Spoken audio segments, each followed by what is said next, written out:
ya, terkait dengan dampak nyata dan kontan terasa oleh mayit di alam kuburnya ketika anaknya, ya, dia beristighfar mohon ampun kepada Allah atas dosa orang tua, atas dosa si mayit tersebut. Ya.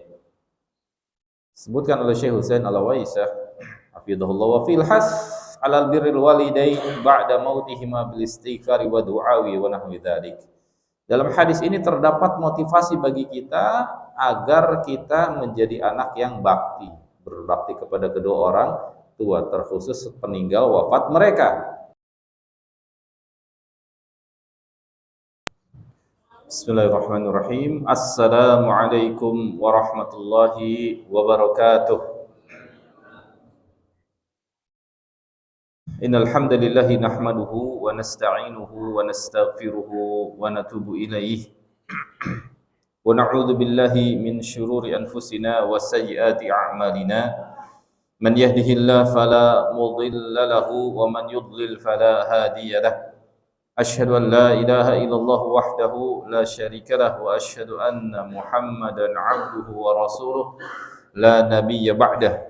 Allahumma salli wa sallim wa barik wa an'im ala nabiyyina Muhammadin wa ala alihi wa sahbihi ajma'in. Ya ayyuhalladzina amanu taqullaha haqqa tuqatih wa la tamutunna illa wa antum muslimun, amma ba'd. Fa ya ikhwatal Islam, a'azzakumullah, hadirin kaum muslimin, jamaah salat maghrib Masjid Al-Mujahidin yang semoga senantiasa, ya, diberikan oleh Allah Rabbuna Azza wa Jalla taufik dan senantiasa dijaga oleh Allah Tabaraka wa Ta'ala.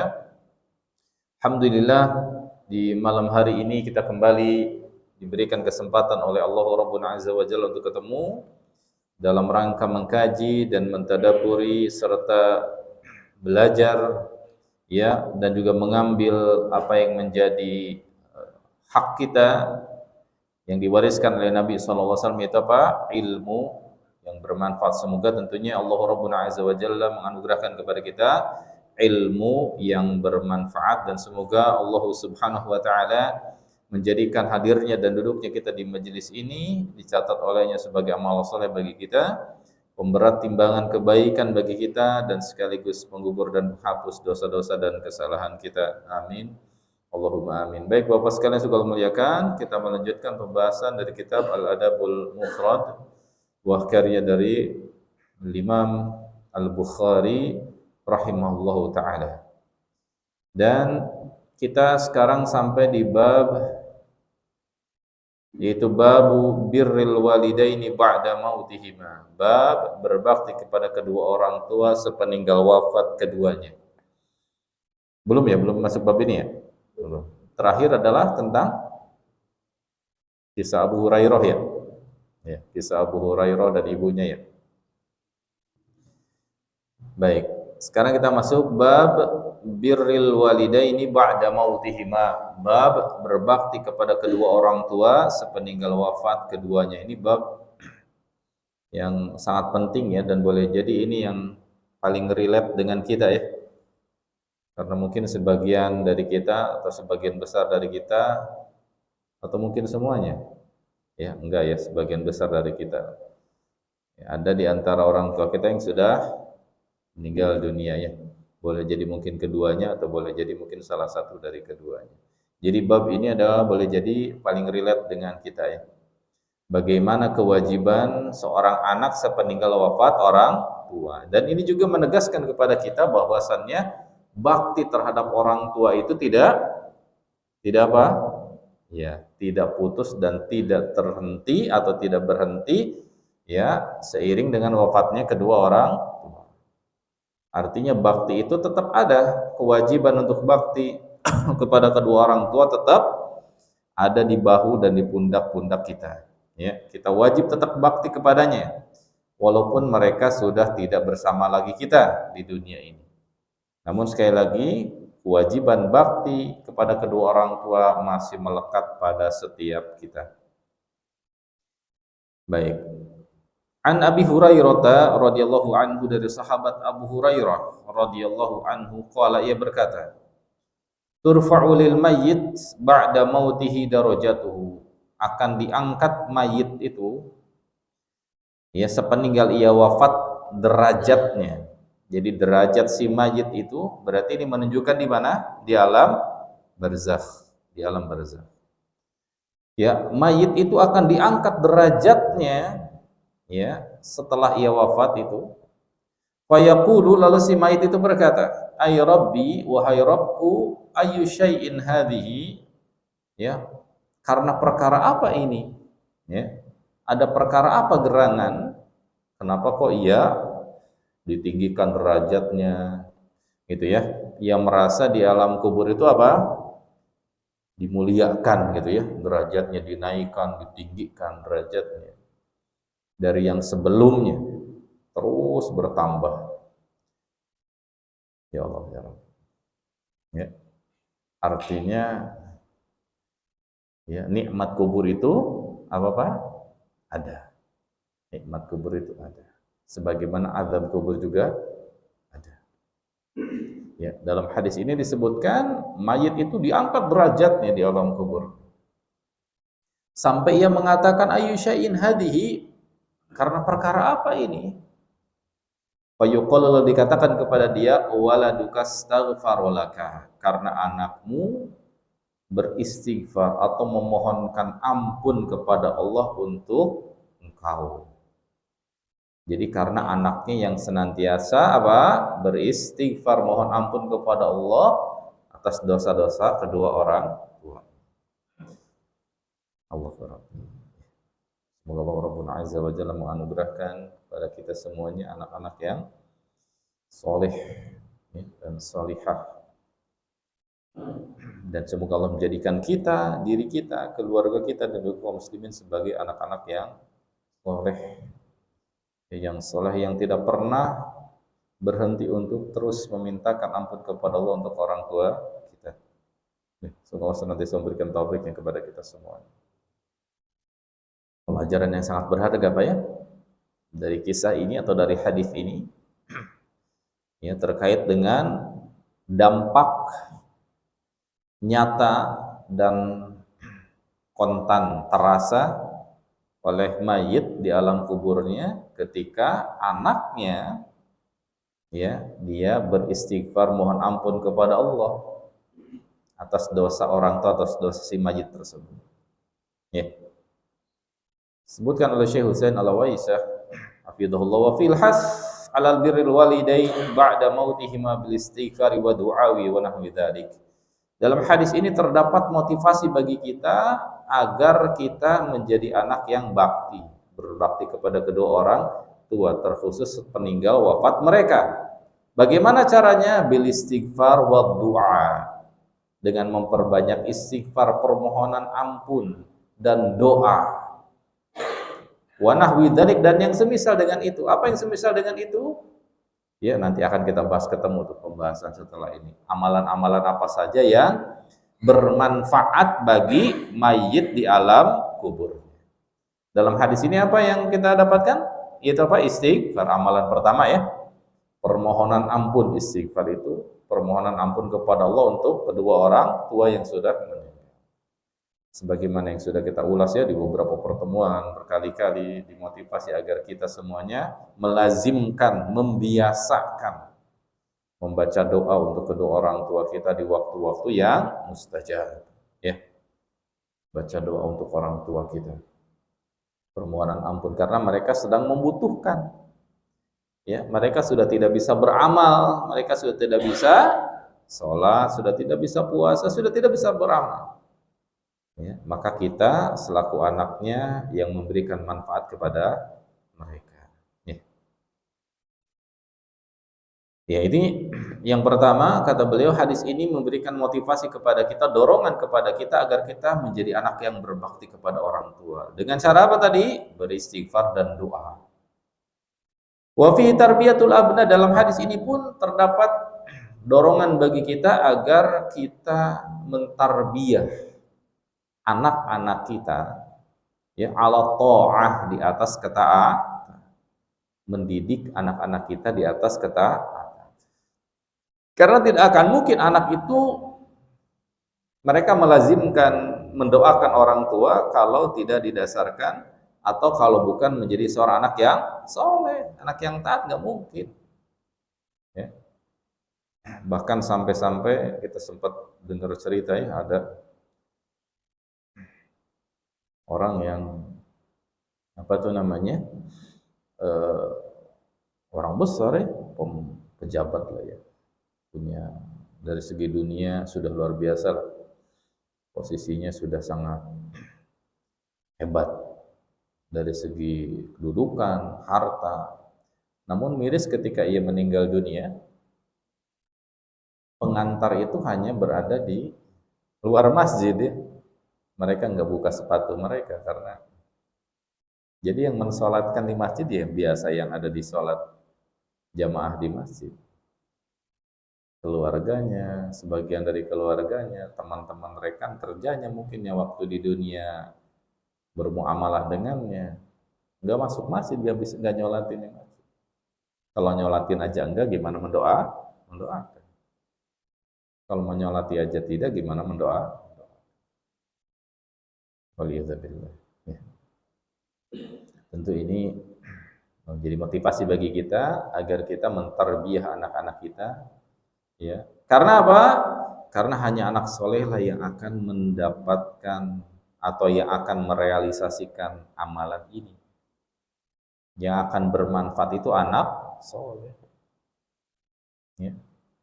Akan bermanfaat itu anak soleh. Ketika dia kaya, hartanya akan bermanfaat untuk orang tuanya. Ketika dia misalnya bukan menjadi seorang yang tidak berkecukupan hartanya, misal dia akan menghadirkan manfaat untuk orang tua, yaitu minimal dengan apa? Doa, istighfar. Jadi tarbiyatul abna ini penting. Ya, terlebih di zaman kita sekarang ya, zaman yang Allahu Akbar ya. Kita harus banyak-banyak ya menggantungkan diri kepada Allah ya, banyak-banyak tawakal di zaman ini. Banyak-banyak menyandarkan urusan dan berdoa kepada Allah karena luar biasa tantangan di luar sana. Ya, dan seiring dengan harus banyak berjihad dalam keluarga kita ya, mendidik mereka. Allah memudahkan kita semuanya. Dan semoga Rabbuna Azza wa Jalla menjadikan anak-anak kita sebagai anak-anak yang soleh dan solihah. Baik. Ya, ini adalah hadis yang pertama terkait dengan ya bahwasannya anak yang soleh atau bagaimana cara berbakti kepada kedua orang tua sepeninggal wafat adalah dengan memperbanyak istighfar, perbanyak doa untuk orang tua kita karena itu sampai kepada mereka. Jadi kalau ditanya amalan yang sampai kepada mayit ini sampai enggak? Sampai. Istighfar, ya permohonan ampun, doa itu sampai kepada mayit. Ya, hadisnya ini dalilnya. Jadi perbanyak istighfar, silakan. Ya, di setiap waktu dan kesempatan, terkhusus di waktu-waktu yang mustajab. Ya. Karena insya Allah ketika diri kita melazimkan kita untuk memohonkan ampun istighfar untuk orang tua kita, maka insya Allah kita pun akan dianugerahi anak yang seperti itu. Ya. Kita pun akan dianugerahi anak yang seperti itu karena balasan itu setimpal dengan perbuatan. Al-jaza'u min jinsil amal. Balasan itu setimpal dengan perbuatan. Baik. Kemudian hadis yang berikutnya an Muhammad bin Sirin, dari Muhammad bin Sirin. Ya, rahimahullah, Imam Tabi'in. Qala, ia berkata, kunna inda Abi Hurairah lailah. Ya, kami pada suatu malam pernah bersama atau di sisi Abu Hurairah. Muhammad bin Sirin seorang tabi'in.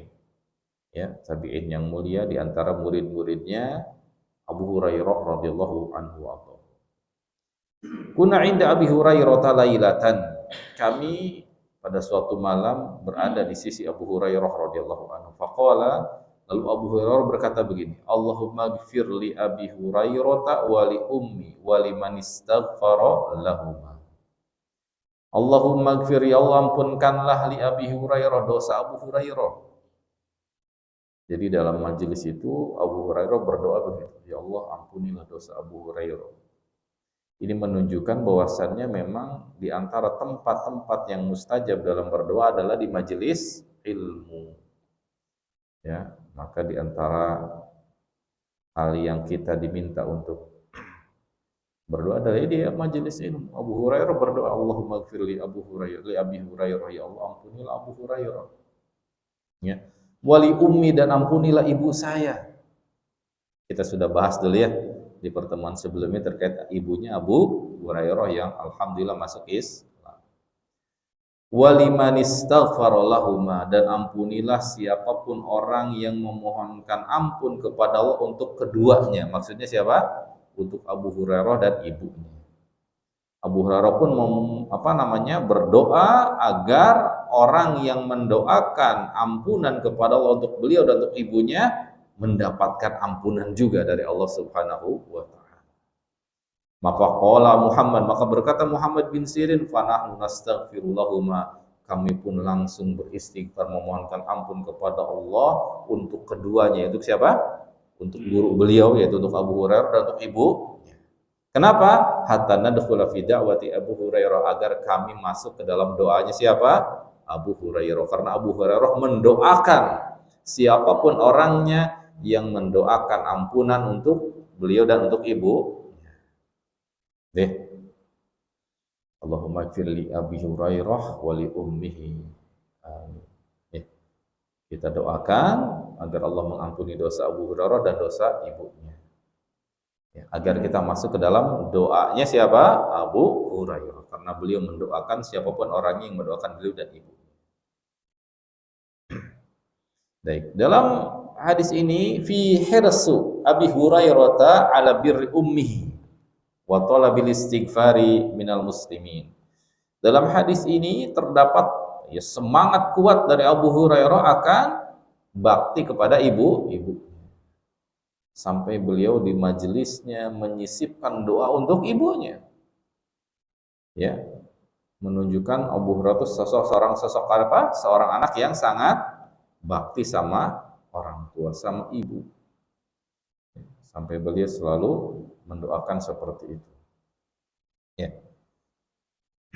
Dan dalam hadis ini pun terdapat keterangan terkait dengan bagaimana motivasi dan semangatnya kaum salaf, khususnya tadi muridnya Abu Hurairah, Muhammad bin Sirin, agar mereka bisa masuk ke dalam doanya Abu Hurairah dengan langsung mendoakan apa? Abu Hurairah, agar masuk ke dalam doanya Abu Hurairah, agar Allah mengampuni. Ya, fa nas'alullah ta'ala ay yaghfir lana wa liwalidina wa li Abi Hurairah wa ummihi wa lil mu'minina wal mu'minat.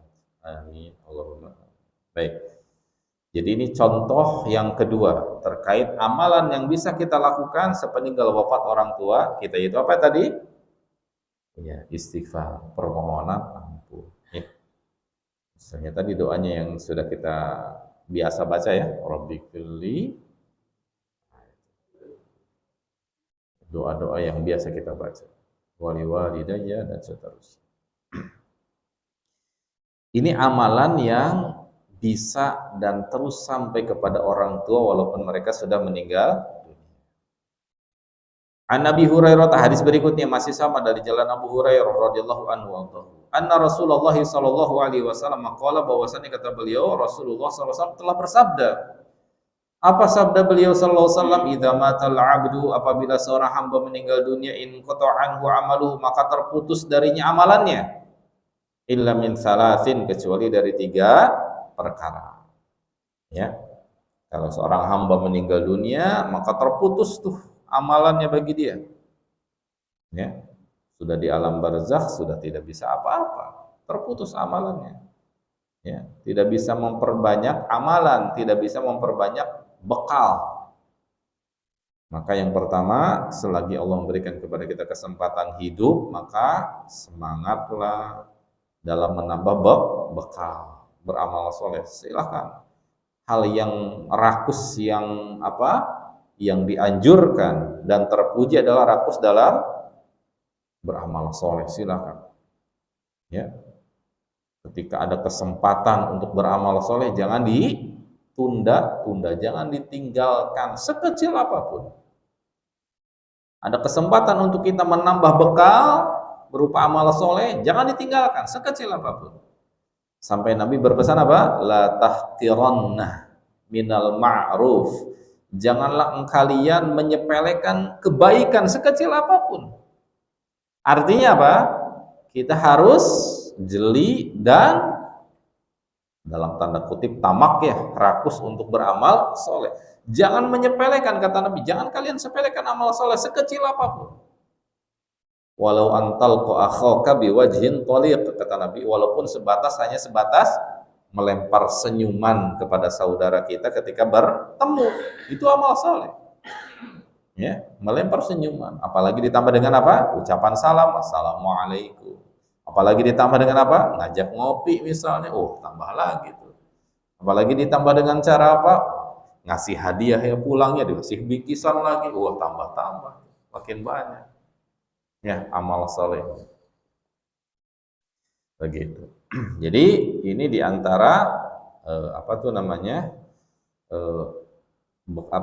wasiat dari hadis ini atau faidah dari hadis ini, yaitu diantaranya kita jangan menyepelekan untuk nambah bekal. Jangan menyepelekan untuk nambah bekal. Ya, sekecil apapun, jeli itu amal soleh, kita lihat ini amal kebaikan. Jangan ditinggalkan, jangan ditunggu waktu nanti. Kata Nabi SAW, ketika ketemu waktu sore, jangan nunggu waktu pagi tiba, atau sebaliknya ketika waktu pagi tiba jangan nunggu nanti waktu sore datang. Artinya apa? Ketika kita punya kesempatan untuk beramal di pagi hari, jangan nunda, nanti sore aja deh. Atau sebaliknya, ketika waktu sore, lalu di waktu sore ada kesempatan kita beramal soleh, jangan nunda, besok deh, sekarang tanggung nih. Ketika ada kesempatan di depan mata, yuk bismillah, minta tolong sama Allah agar dimudahkan. Ya. Dan kata Nabi apa? Ketika seorang hamba meninggal dunia, sudah selesai, itu nggak ada lagi pintu untuk beramal. In qata'anhu amaluhu, selesai, terputus amalannya. Illa min salas, kecuali dari 3 perkara. Apa itu 3 perkara? Shadaqatin jariyah, yaitu apa?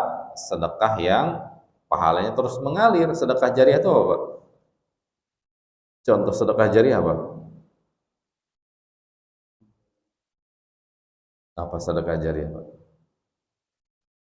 Ya, sedekah yang terus mengalir pahalanya, daimah muttasilah, terus mengalir pahalanya. Seperti apa? Ya, wakaf gitu ya. Wakaf nih ke masjid misalnya, bangun masjid. Ya, bangun fasilitas-fasilitas umum yang bermanfaat. Ya. Makanya kalau ya orang-orang Arab sana yang diberikan kelebihan oleh Allah rezekinya, ketika mereka mau bangun masjid itu nggak mau dicampur hartanya dengan yang lain. Saya punya uang nih buat bangun masjid dengan luas 200 meter. Dia nggak mau tuh ada dana yang lain. Pokoknya ini habiskan buat 200 meter. Jangan ada panitia itu, jangan ngasih apa lagi tambahan ke situ. Karena apa? Dia ingin murni 100% masjid itu dibangun dari duit dia. Nggak ingin ada campurannya. Saking semangatnya ya, dalam beramal saleh. Maka kalau bantuan-bantuan dari sana kan begitu, paket-paketan masjid. Ingin murni dari satu orang. Saya ingin bangun masjid dong. Berapa paketnya? Yang 200 meter. Oh, sekian ratus juta, sekian miliar. Nah, duitnya nih. Gitu. Amal terus mengalir jari.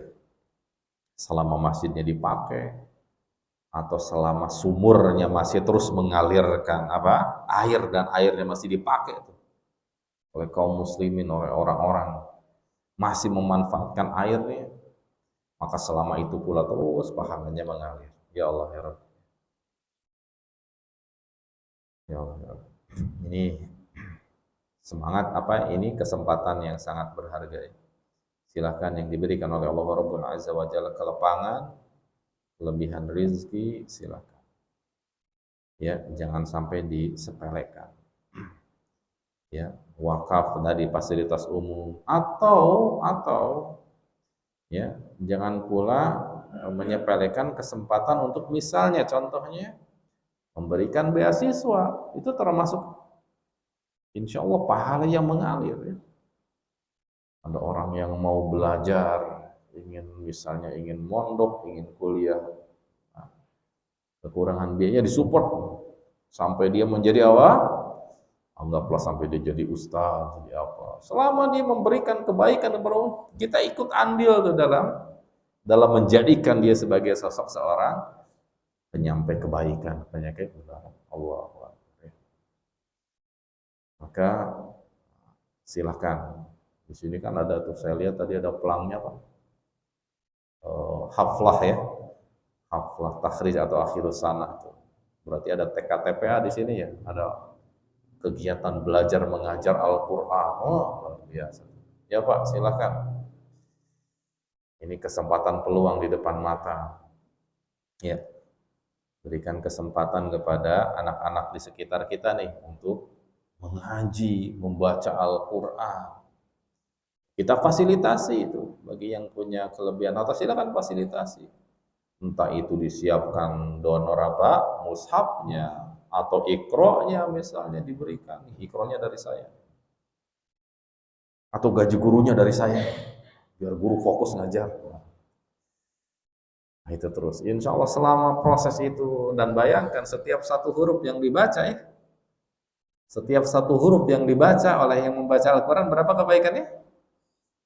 10 kebaikan, Pak. 10 pahala tuh. Dan kita ikut andil di situ. Kita ikut andil di situ. Ya Allah.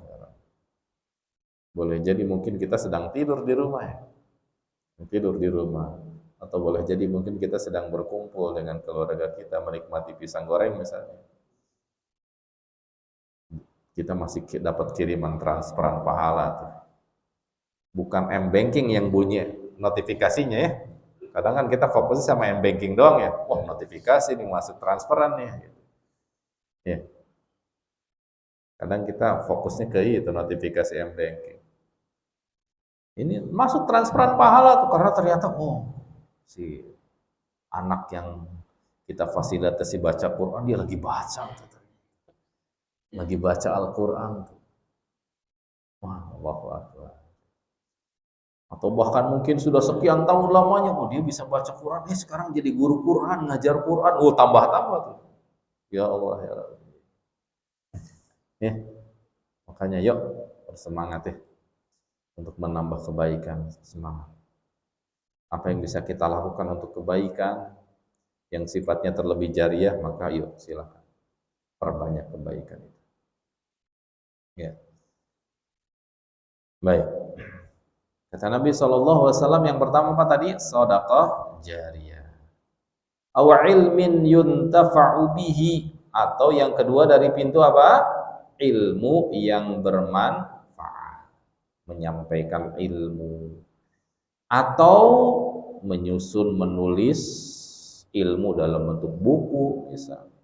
Ya. Ini apa tuh namanya? Termasuk diantara ilmu yang bermanfaat. Ya, bayangin Pak, Imam Bukhari itu kan kalau dihitung udah sekian abad yang lalu wafatnya, betul ya? Tapi karyanya sampai sekarang masih abadi dan kita pelajari sampai sekarang. Ini karya Imam Bukhari. Beliau sudah wafat jauh dahulu, namun ilmunya masih mengalir pahalanya kepada beliau, rahimahullah. Dan kita masih menyebut doa untuk beliau, rahimahullah, semoga merahmati beliau. Bayangin ilmu itu. Ya, ilmu itu lebih panjang daripada usia manusianya ya. Usianya tidak sepanjang keberkahan ilmunya. Berkah ilmu itu sampai sekarang terus mengalir pahala walaupun beliau sudah wafat sekian abad lama ya, namun ilmunya masih kita pelajari sampai dengan detik ini Ini termasuk di antara ilmu yang bermanfaat, karya tulis tuh.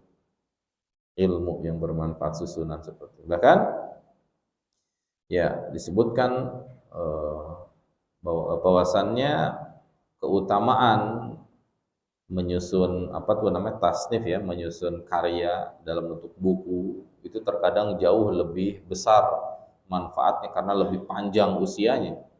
Ya, lebih panjang usianya, misal yang kita pelajari ini, doanya atau bukunya Imam Al-Bukhari rahimahullah. Ya, maka dikatakan at-tasnif aqwa lituli baqaihi ala mamarriz zaman. Tasnif itu karya tulis itu yang dituliskan, ilmu yang dituliskan jauh lebih kuat. Kenapa? Karena dia bisa melintasi waktu, melintasi zaman yang panjang. Ya. Melintasi zaman. Gitu. Itu yang kedua, ilmu yang bermanfaat. Ya, maka yuk semangat dalam kita belajar, semangat dalam kita mengajarkan kebaikan. Yang selanjutnya awaladin sholihin yad'u lahu. Yang ketiga apa? Pintu amal yang akan terus mengalir yaitu pintu doa dari anak yang saleh. Doa dari anak yang saleh sebagaimana tadi dua hadis Abu Hurairah sebelumnya. Kenapa doa anak yang saleh itu nyampe ke orang tua? Li'annahu huwas sababu liwujudihi wa salahihi wa irsyadihi ilal huda.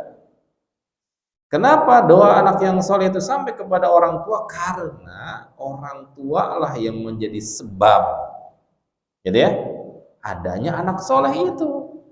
Ya, dia yang memiliki peran besar, andil besar dalam adanya anak soleh, yang mendidiknya, gitu ya, yang mengarahkannya itu orang tua. Karena Allah berfirman apa? Wa laysal lil insani illa ma sa'a, gitu ya. Tidak akan seorang manusia itu tidak akan mendapatkan balasan kecuali atas apa yang sudah dia lakukan. Hasil jerih payahnya, hasil keringatnya itu akan dapat balasan. Ya. Dan dikatakan bahwasannya anak itu adalah hasil jerih payah orang, hasil usaha orang tua. Itulah sebab kenapa doa dan amal anak soleh sampai ke orang tua. Jadi, seperti itu. Karena itu sekali lagi orang tua adalah menjadi sebab akan adanya anak yang soleh. Dan dikatakan juga oleh beliau wa fihi fadilatuz zawaj, ya, li rajai waladin solih. Dalam hadis ini pun terdapat motivasi bagi kita untuk apa namanya? Keutamaan menikah. Karena nggak mungkin kita dapat keutamaan doa anak soleh kalau kita membujang, kan gitu ya? Kita akan dapat doa anak soleh nggak kalau kita bujangan? Enggak. Maka menikah itu apa? Satu kedudukan tersendiri, punya keutamaan tersendiri. Ya, maka niatkan yang baik ketika menikah agar diantaranya ini mendapatkan keutamaan. Ya, dan juga tentunya diantara apa namanya keutamaan atau diantara dorongan berikutnya adalah agar ya pertama tentunya selektif ya. Dari mulai memilih pasangan, dalam kemudian mendidik anaknya. Gitu ya. Ini adalah merupakan keutamaan atau hadis yang menunjukkan akan keutamaan daripada tiga perkara tadi yang ternyata amalannya akan terus mengalir seiring dengan walaupun orang-orangnya pelakunya sudah meninggal dunia. Gitu ya. Fahris ya Abdullah. Maka semangatlah wahai hamba Allah ala shadaqah al-jariyah qallat au kathurat, untuk mengeluarkan sedekah jariyah sedikit atau banyak sekadar semampu kita. Semangat karena amal sedekah jariyah itu yang akan terus mengalir bermanfaat kepada kita. Wa illam takun alima au talib ilmin au dha qudratin al kitab wa tasnif fanshur al kutub an nafi'ah wa wazi'ha liwajhillahi ta'ala. Kalau seandainya kita bukan seorang yang berilmu, artinya kita tidak memiliki kemampuan untuk bisa belajar gitu ya, menuntut ilmu yang kemudian kita mengajarkan kepada yang lain, kita bisa mengambil peran dan mendapatkan pahala ilmu yang bermanfaat lewat jalur yang lain, yaitu dengan cara apa? Boleh jadi misalnya kita punya kelebihan harta dengan cara apa? Membeli buku-buku yang bermanfaat atau membeli mushaf ya, kita sebarkan kepada kaum muslimin gitu ya, dan seterusnya. Artinya kita bisa masih mendapatkan ya, kesempatan untuk mendapatkan pahala jariyah lewat pintu tadi. Ya, wa haris ala ikhtiyari zaujah al-fadilah, dan juga bersemangatlah kalian dalam mencari pasangan yang solihah, istri yang solihah, yang punya keutamaan. Agar apa? Agar ia bisa membantumu ala tarbiyati abna'i solihin. Ya, karena ibu itu apa? Madrasatul ula, sekolah yang pertama bagi anak-anak kita. Maka tentu memilih istri atau pasangan yang solih, yang solihah adalah merupakan ya, langkah yang harus ditempuh. Gitu ya. Baik. Hadis yang selanjutnya dari Abdullah bin Abbas, an ibni Abbasin radhiyallahu anhu, anna rajulan, bahwasanya kata beliau ada seseorang yang qala, ia berkata begini, ya Rasulullah, wahai Rasulullah, inna ummi tuwfiyat, sesungguhnya ibuku telah meninggal dunia, telah wafat. Walam tusi, namun beliau belum sempat berwasiat. Wasiat yang dimaksud apa, Pak? Wasiat yang dimaksud apa di sini? Wahai Rasulullah, ibuku telah meninggal dunia, telah wafat, namun belum sempat berwasiat. Wasiat yang dimaksud di sini apa? Wasiat apa yang di sini? Berpesan atau wasiat yang dimaksud?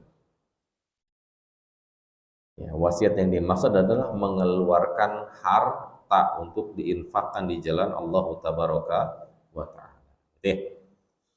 Karena harta itu memiliki keutamaan bagi si pemiliknya ketika diinfakkan di jalan Allah Subhanahu wa Ta'ala. Maka setiap kita diberikan kelonggaran oleh syariat untuk mengeluarkan ya dari harta yang kita miliki maksimal berapa? 1/3 dari total harta kita untuk diinfakkan. Itu namanya wasiat sebelum ya seseorang wafat, seseorang meninggal dunia. Ya, dia sampaikan ke ahli warisnya, nih harta di sini, nih ibu punya tanah misalnya di Gandoang, misalnya di Situsari, ini tanahnya jumlahnya sekian. Kalau ibu sudah nggak ada, tolong tanahnya jual, pakai untuk bangun masjid. Ya. Wasiat maksimal 1/3 dari total harta, maksimal 1/3 dari total harta. Dan anak ya harus menunaikan. Jangan kemudian ibunya wafat diambil semua hartanya, bagi-bagi semua warisan. Kalau ibunya punya wasiat, berpesan gitu ya, ibu punya rumah nih di depan di blok A, ya nanti kalau ibu meninggal, tolong rumahnya dijadiin panti asuhan ya buat anak yatim atau buat anak-anak ngaji. Ini jangan diambil untuk oleh kita, karena itu sudah merupakan pesan orang. Itu namanya wasiat. Dan total tadi maksimal 1/3 dari total harta. 1/3 dari total harta. Nah, kisahnya seseorang ini berkata kepada Abdullah bin Abbas, ibunya belum sempat berpesan tuh sebelumnya. Jadi nggak tahu nih, nggak tahu ada harta yang untuk dialokasikan, diinfakkan, nggak tahu. Si anak mengatakan demikian, ibuku udah meninggal dunia, namun belum sempat berwasiat. Ya, luar biasa ya. Afayanfa'uha ayyan atasaddaqu anha, apakah manfaat nih bagi ibu saya kalau sekarang saya keluarkan hartanya, saya sedekahkan hartanya atas nama beliau? Ya Allah ya Rabbi. Sungguh beda dengan orang akhir zaman ya. Orang tua meninggal tuh langsung rebutan warisannya. Bagian saya, rebutan warisan. Kalau generasi dahulu ini sahabat Nabi Shallallahu Alaihi Wasallam, ketika ibu meninggal itu nggak silau dengan harta, justru malah yang dipikirin apa? Ibunya. Wah, belum sempat berwasiat nih ibu saya, ya, belum sempat berwasiat. Maka beliau langsung minta fatwa kepada Abdullah bin Abbas radhiyallahu anhu untuk mengeluarkan hartanya, boleh nggak, manfaat nggak buat ibu saya? Karena nggak ada wasiat nih sebelumnya, nggak ada pesan khusus untuk mengeluarkan harta. Luar biasa, menunjukkan akan apa? Akan anak yang bakti sama orang tua. Ya, menunjukkan akan anak yang bakti sama orang tua, luar biasa. Lalu kata Abdullah bin Abbas apa? Naam, iya. Artinya apa? Harta yang dikeluarkan, yang disedekahkan atas nama orang tua akan sampai pahalanya ke orang tua. Nah, gitu ya.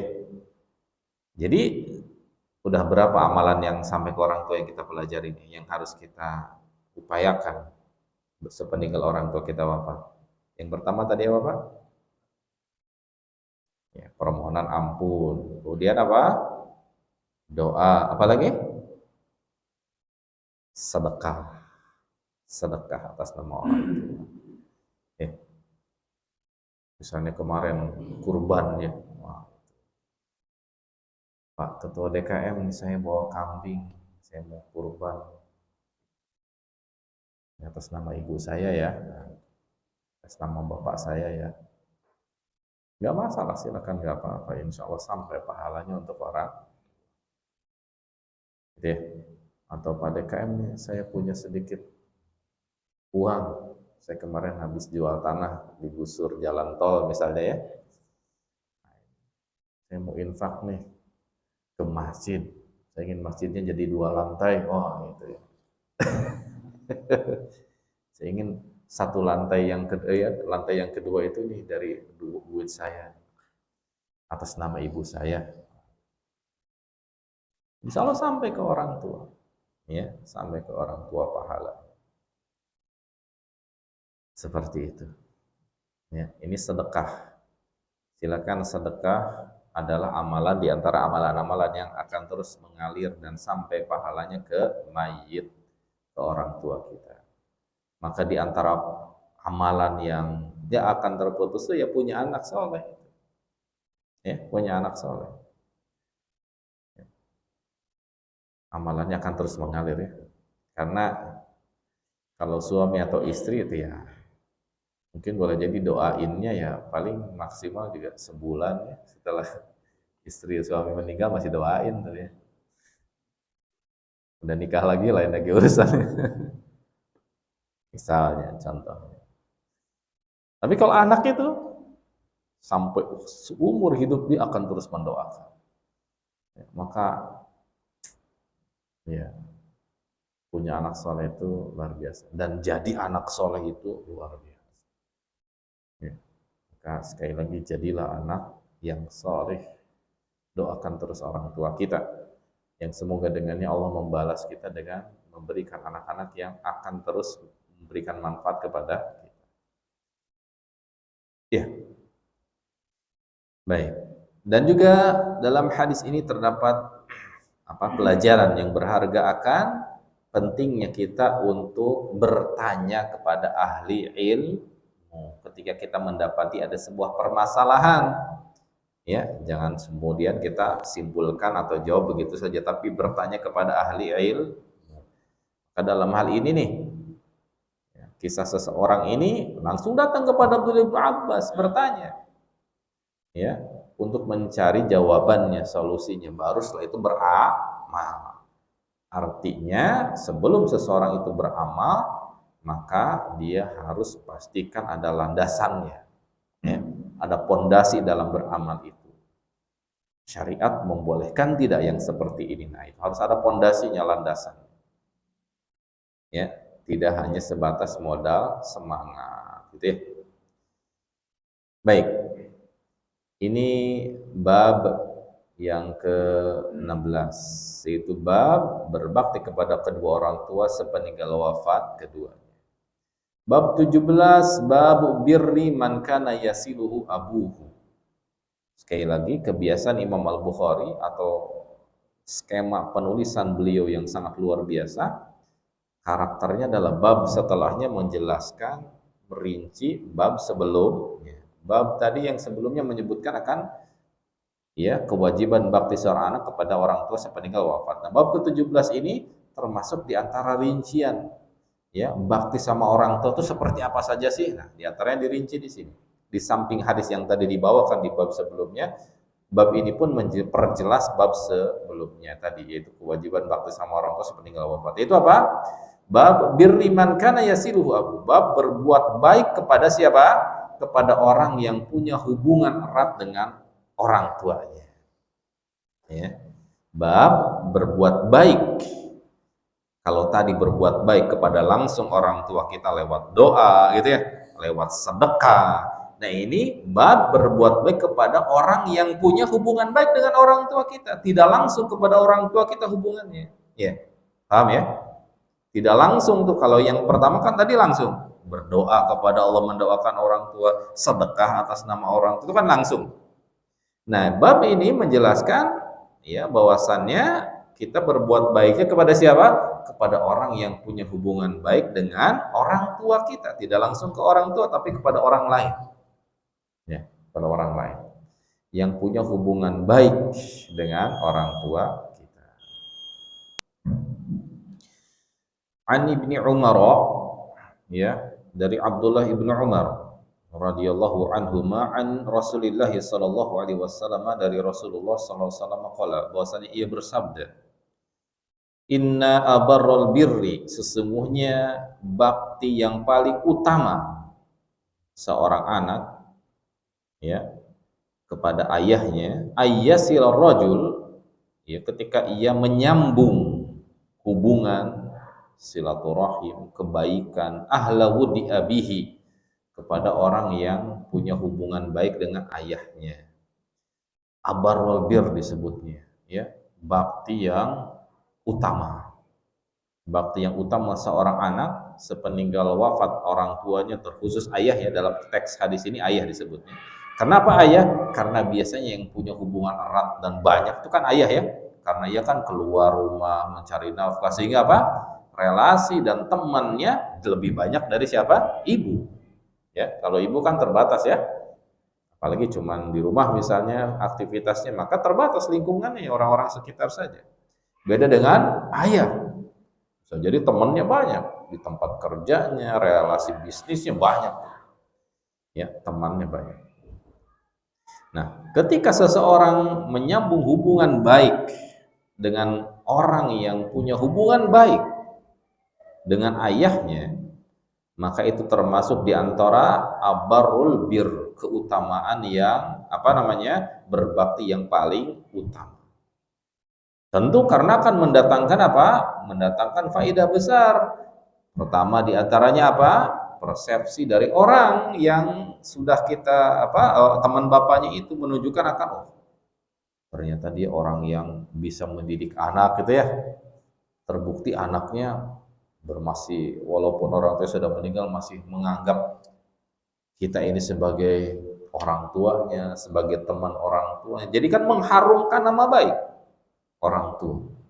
Dengan kata lain, termasuk di antara bakti anak adalah menjaga kehormatan dan keharuman nama orang. Dan sebaliknya termasuk durhaka anak kepada orang tua adalah apa? Menghancurkan nama baik orang. Nah, ini menyambung hubungan baik dengan orang tua, dengan teman dan relasi orang tua adalah, khususnya ayah dalam konteks hadis ini, adalah merupakan bakti yang paling utama. Bakti yang paling utama. Disebutkan bahwasannya Abdullah ibnu Umar radhiyallahu anhuma, Abdullah ibnu Umar radhiyallahu anhuma, ya, beliau yang meriwayatkan hadis di atas ya, hadis yang tadi itu. Inna abarul bir, sesungguhnya bakti yang paling utama seorang anak kepada ayahnya adalah ketika menyambung hubungan dengan siapa? Dengan orang yang punya hubungan erat ya kasih sayang dengan ayahnya.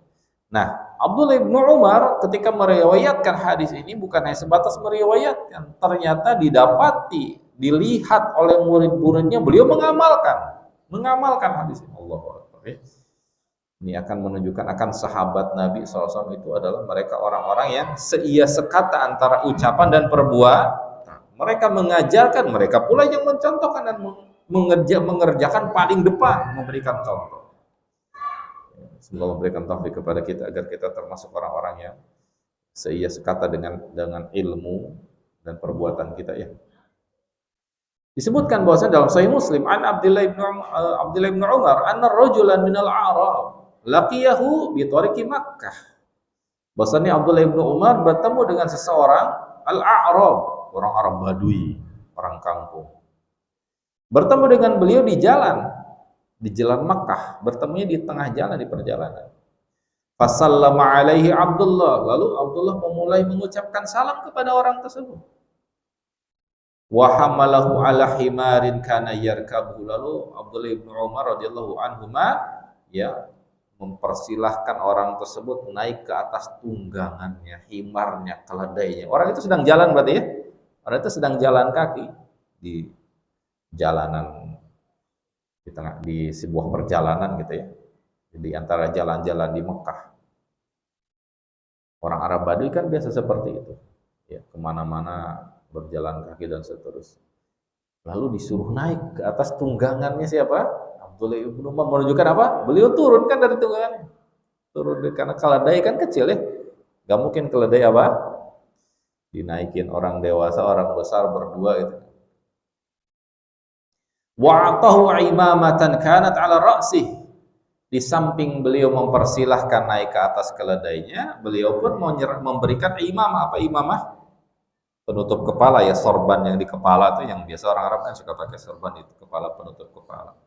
Karena itu juga bermanfaat ya sebagai penutup panas, debu dan seterusnya. Beliau menyerahkan imamahnya kepada si Arab Badui itu. Arab Badui itu karena memang mereka sudah terbiasa dengan alam keras ya, kemana-mana ya terbuka aja kepalanya gitu. Mereka sudah terbiasa dengan alam keras. Diberikan imamah, ditutupin kepalanya. Faqala Ibnu Dinar tabi'in, muridnya Abdullah bin Umar, heran melihat itu. Faqulna, lalu kata beliau, ya, kami pun berkata kepada Abdullah bin Umar, ya aslahakallah, innahumul a'rab. Itu tuh Arab Badui, orang kampung gitu ya. Wa innahum yardawna bil yasir, mereka sudah terbiasa dengan pola hidup begitu. Kemana-mana jalan kaki, kemana-mana nggak pakai penutup kepala. Mereka sudah biasa dengan alam seperti itu. Sudah menjadi habit mereka, gaya hidup mereka begitu. Sudah nggak heran lah. Faqal namun Abdullah bin Umar berkata begini. Inna abahada, sesungguhnya ayah dari orang ini, kana wuddan li Umar bin Khattab, adalah teman dekatnya Umar bin Al-Khattab. Siapa Umar bin Al-Khattab? Ayah beliau. Ya, kata Abdullah bin Umar, bapak dari anak ini, orang ini adalah teman dekat, teman baiknya Umar bin Khattab. Wa inni sami'tu Rasulullah sallallahu alaihi wasallam yaqul, dan sesungguhnya saya telah mendengar Rasul bersabda, inna abarral birri silatul waladi ahla wudi abihi. Sesungguhnya di antara bakti yang paling utama seorang anak kepada ayahnya adalah menyambung hubungan baik dengan orang yang punya hubungan baik dengan bapaknya. Ya, jadi asbabul wurudnya hadis ini itu begitu. Ketika disampaikan, ketika Abdullah bin Umar ya memperlakukan seorang Arab Badui di tengah jalan dengan perlakuan istimewa. Ya. Semoga memberikan taufik kepada kita semua. Allah. Baik. Sampai di sini Bapak sekalian, materi kita di dalam hari ini sampai bab yang ke-17 ya. Sampai bab yang ke-17. Ya, insya Allah nanti kita lanjutkan di pertemuan-pertemuan selanjutnya, insya Allah. Sampai sini boleh tanyakan? Tidak ada pertanyaan? Alhamdulillah. Kalau tidak ada pertanyaan berarti ya, selesai. Semoga materinya tersampaikan ya dan bisa dipahami. Semoga tersampaikan dan bisa dipahami, dan selanjutnya tentu mohon kepada Allah Rabbuna Azza wa Jalla agar kita dimudahkan dalam mengamalkan. Dimudahkan dalam mengamalkan ilmu yang sudah kita pelajari. Jangan putus dari doa Allahumma a'inni ala dzikrika wa syukrika wa husni ibadatik. Dengan penuh ketulusan dalam hati kita baca doa itu selepas kita sholat, di zikir-zikir sholat kita ya. Allahumma a'inni ala dzikrika wa syukrika wa husni ibadatika. Dengan penuh kekhusyuan di hati kita, kita ucapkan itu agar Allah membantu dan menolong kita ya dalam kita mengerjakan dan menjalankan apa yang sudah kita ilmui, agar Allah mudahkan kita dalam mengamalkan kebaikan tersebut. Baik, amin Allahumma amin. Dan tentunya yang benar dari apa yang disampaikan murid dari Allah Rabbuna Azza wa Jalla, adapun khilaf salah serta kelirunya murid dari kelemahan saya pribadi dan juga dari syaitan, saya mohon ampun kepada Allah dan berlepas diri dari perkara tersebut. Sampai di sini kita tutup. Wassallallahu ala nabiyina Muhammadin wa ala alihi wasallam. Subhanakallahumma wa bihamdik, asyhadu an la ilaha illa anta astaghfiruka wa atubu ilaik. Wassalamualaikum warahmatullahi wabarakatuh.